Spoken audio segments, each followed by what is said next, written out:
अरे जीव, तू अत्यंत स्नेह पूर्वक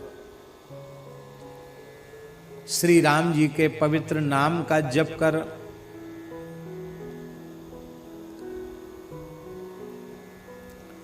पहले भी कई पदों में गोस्वामी जी महाराज कह चुके हैं, सानुराग राम राम जपो, अनुराग पूर्वक श्री राम नाम का जप करो। राम राम जप जी सदा सानुराग रे, अभी आप सुन के आए हैं पद।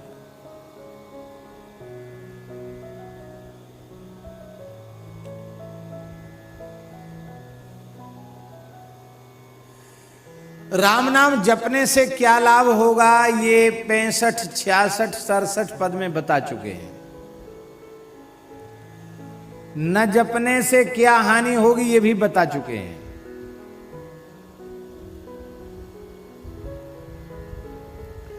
अब ऐसे पतित पावन महा महिमामय श्री राम नाम को तू अत्यंत स्नेह पूर्वक जप, प्रेम पूर्वक जप।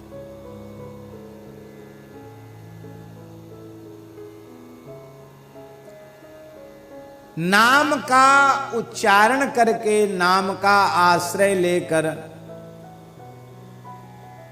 किरात हूण आंध्र पुलिंद पुलकस आभीर कंक यवन खस आदि पाप योनियों में जन्म लेने वाले जीव भी राम नाम का उच्चारण करके पवित्र हो गए। अजामिल जैसे महापातकी शोक रहित हो गए। इन्होंने श्रद्धा से नहीं लिया था, किसने किसी बहाने से, किसी ने किसी बहाने से। और तू स्नेह पूर्वक कहीं नाम जप करने लग जाए तब तो कहना ही क्या है। प्रेम पूर्वक नाम जप करने लग जाए तब तो कहना ही क्या है। उसके फल की उसके फल का कोई कथन नहीं कर सकता। स्वल्पापि नाम स्मृतिराधिपुंसः क्षयं करोत्याहित पापरासे प्रत्यक्षतः किं पुनरत्त दृष्टम संकीर्तिते नाम्नि जनार्दनस्थ। पद्म पुराण में वशिष्ठ जी महाराज अम्बरीश जी को समझा रहे हैं, आदि पुरुष परमात्मा के नामों की थोड़ी भी स्मृति सारे संचित पापों को जलाकर भस्म कर देती है। यह बात प्रत्यक्ष दिखाई पड़ी है। फिर जो प्रेम पूर्वक भाव पूर्वक भगवान के नामों का कीर्तन करते हैं उन्हें किस फल की प्राप्ति होगी, वशिष्ठ जी कहते ये कहने की सामर्थ्य हमारी नहीं है।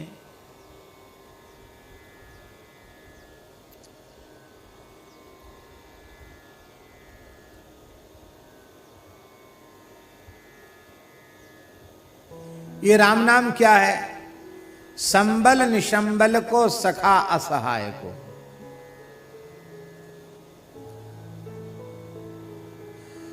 जिनके पास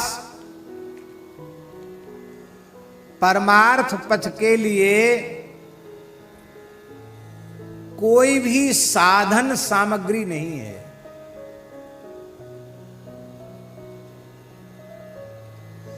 आपको यहां से अयोध्या जी जाना है तो चलने की शक्ति और अयोध्या तक पहुंचने की, साध्य आपका अयोध्या हुआ तो अयोध्या तक पहुंचने की जो भी सामग्री है, साधन सामग्री, क्या उस साधन सामग्री के बिना आप श्री अयोध्या जी पहुंच सकते हैं? नहीं पहुंच सकते हैं। साधन सामग्री की बड़ी भारी महिमा है। तो परमार्थ पथ पर तो चलना चाहते हैं पर वे साधन सामग्री से सर्वथा शून्य हैं। ऐसे लोगों की साधन सामग्री क्या है? हनुमान नाटक में हनुमान जी कह रहे हैं, पाथेयम यन मुमुक्षो सपदि परपद प्राप्तये प्रस्थितस्य। भगवान के चरणों तक जो पहुंचना चाहते हैं उनके लिए पाथेय है। पाथेय माने साधन है श्री राम नाम। बिना राम नाम के भगवान की सन्निधि में कोई नहीं पहुंच सकता।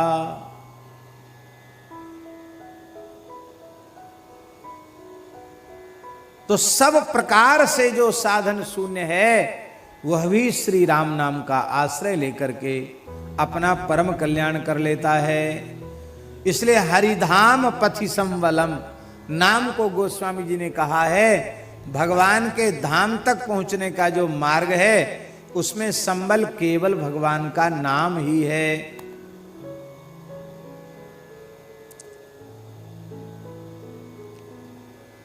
दूसरी बात क्या है? ये तो पारमार्थिक बात हुई। और लौकिक बात क्या हुई? लौकिक बात यह है, विनय पत्रिका में ही गोस्वामी जी कह रहे हैं, रोटी लूगा नीके राखे आगे हु की वेद भाग है।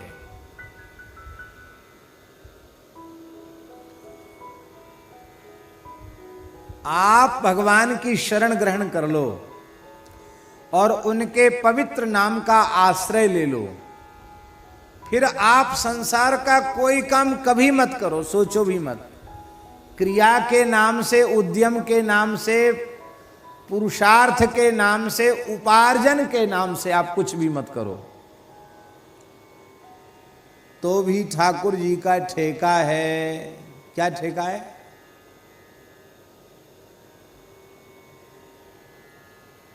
क्या ठेका है ठाकुर जी का? लूका रोटी नी के राखें। लूगा ये वस्त्र और रोटी, अन्न वस्त्र की कमी नहीं होने देंगे। और आगे हु की वेद भाखें। आगे की बात तो वेद कहते हैं, करहु कल्प भरे राज तुम मोहि सुमरेउ मन माम मन माए, और पुनिमम धाम पैहु जहां संत सब जाएं। केवल भगवान की शरण भीतर से ग्रहण कर लो और उनके पवित्र नाम का आश्रय ले लो, तो इतनी चीजें तो आपको सहज मिल जाएंगी।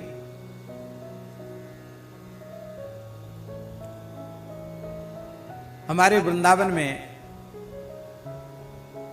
एक बड़े वैराग्यवान अनुरागी नामनिष्ठ महापुरुष थे, परम पूज्य बाबा श्री चंद्रशेखर दास जी महाराज। भजन का साक्षात स्वरूप ही थे, बड़ा अद्भुत जीवन था उनका। दास पर भी उनकी अपार कृपा थी, बड़ा वात्सल्य था। पूज्य श्री चंद्रशेखर बाबा के पावन चरणों में हम प्रणाम करते हैं। बड़े उच्च कोटि के महात्मा थे।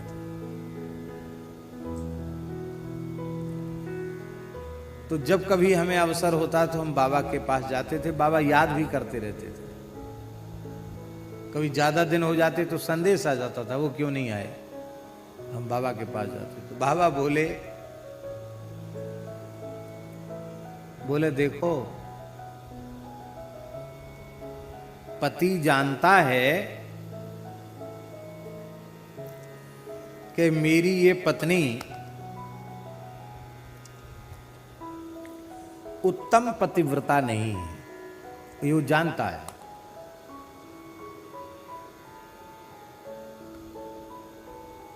उत्तम पतिव्रता नहीं ये वो जानता है, लेकिन यह जानने के बाद भी अपनी पत्नी होने के नाते उसे अन्न वस्त्र आभूषण आदि देता है कि नहीं देता है।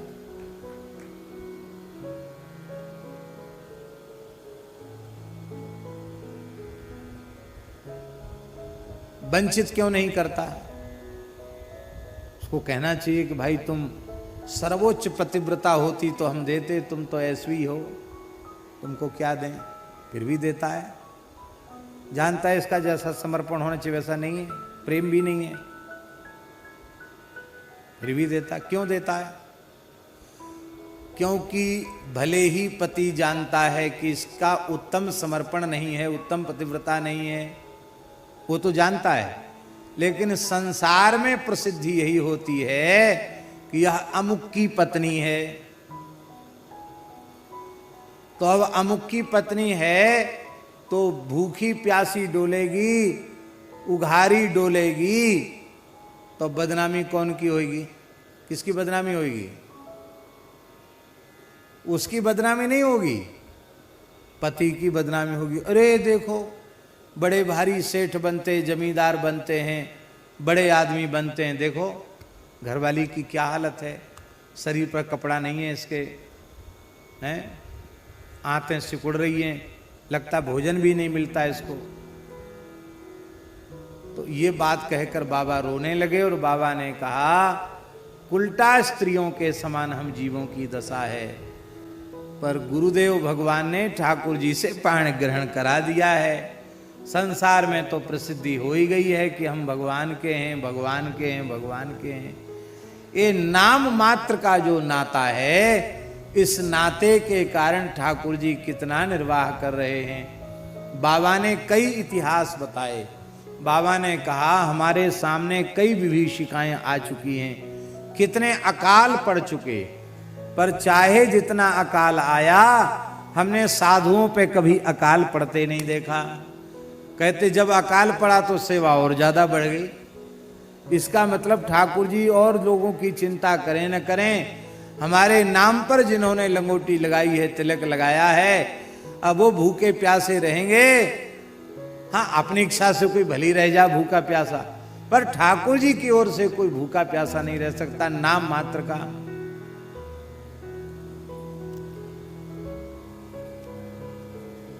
ये कोरोना बीमारी नहीं थी तो सब इधर उधर महात्मा लोग भी घूमते फिरते ज्यादा रहते थे, और ये बीमारी आई तो सब जो घूमने फिरने वाले थे वो भी स्थान में ही पहुंच गए। अब पहुंच गए तो रोज भी रसोई ठाकुर जी की ठीक ही बनती है, लेकिन जब सब वहां बैठ गए तो सब क्या करें, तो दो दो तीन तीन तरह के साग बन रहे हैं, चटनी बन रही है, पकौड़ी बन रही है, बढ़िया बढ़िया बनने लग गया।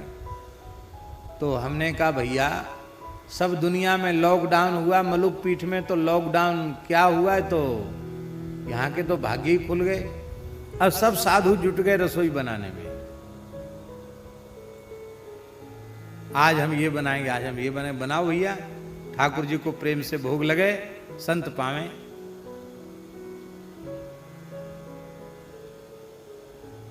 ठाकुर जी ने कहा भैया सब दुनिया में लॉकडाउन है, लेकिन तुम हमारे हो, नाम मात्र के लिए भी हमारे हो, तो तुम्हारे लिए लॉकडाउन। बोलो वृंदावन बिहारी। न तो एक भी दिन सत्संग छूटा।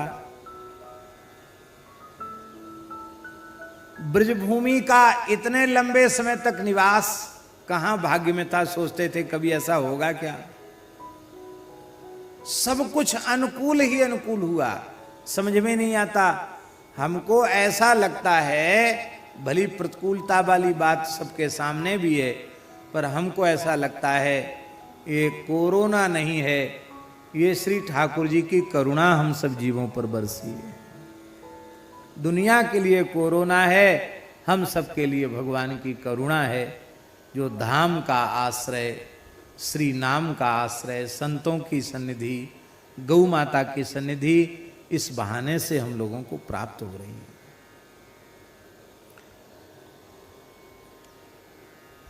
तो जो सर्व साधन शून्य है,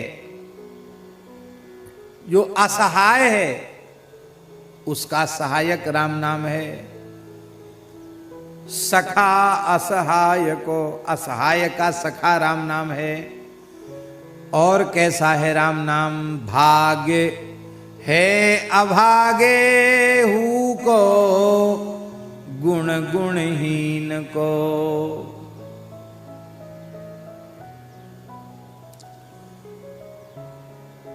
जो सर्वथा भाग्यहीन था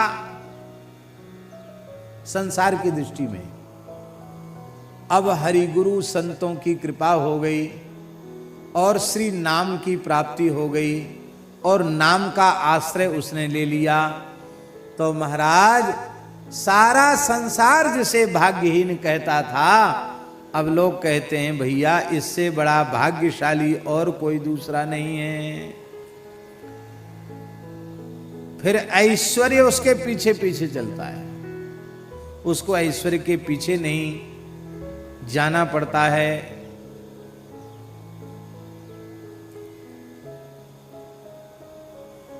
गोस्वामी जी ने अपने जीवन का उदाहरण अपने साहित्य में न जाने कितने स्थानों पर कहा है।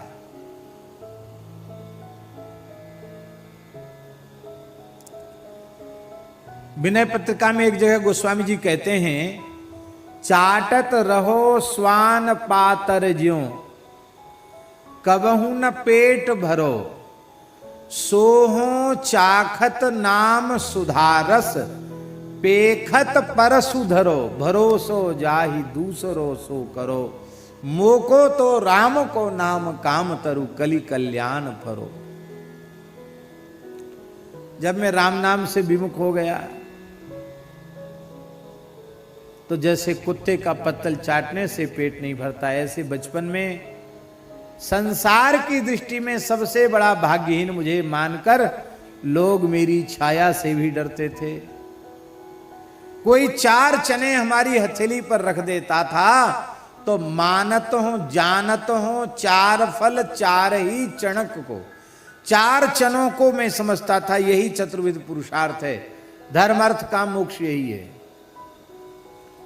अब जब से राम नाम का आश्रय लिया है तो पेखत परसु धरो, खट्टे मीठे चटपटे व्यंजन सामने रखे रहते हैं, लेकिन हमको उनकी ओर देखने तक की इच्छा नहीं होती है। गुण गुणहीन को,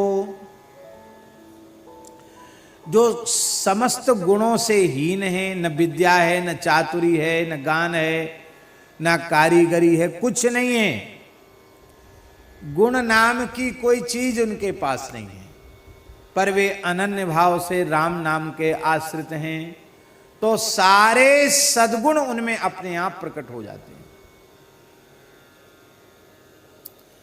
सारी भाषाएं, सारे ज्ञान, सारी विद्याएं भगवान नाम से प्रकट हो जाती हैं। श्री गोकुल भवन वाले परमहंस जी महाराज की घटना, परमहंस जी महाराज कि कोई विदेशी आदमी आया था, शायद जर्मन का आदमी आया था। अब वो कुछ साधन की बात पूछना चाहता था। अब श्री गोकुल भवन में कोई ऐसा अंग्रेजी पढ़ा लिखा नहीं जो उसकी बात समझे। वो महाराज जी के पास पहुंच गया, महाराज जी कोठरी बंद कर दिए और उसकी भाषा में उसको सब बात समझा दी। लो, अब महाराज जी कितना दर्जा पढ़े थे बचपन में? थोड़ा बहुत, 2 दर्जा। महाराज जी 2 दर्जा पढ़े थे बचपन में। पूज्य श्री परमहंस जी गोकुल भवन वाले महाराज जी 2 दर्जा पढ़े थे और जर्मन के व्यक्ति को जर्मनी भाषा में बोलकर उसकी जिज्ञासाओं का समाधान कर दिया।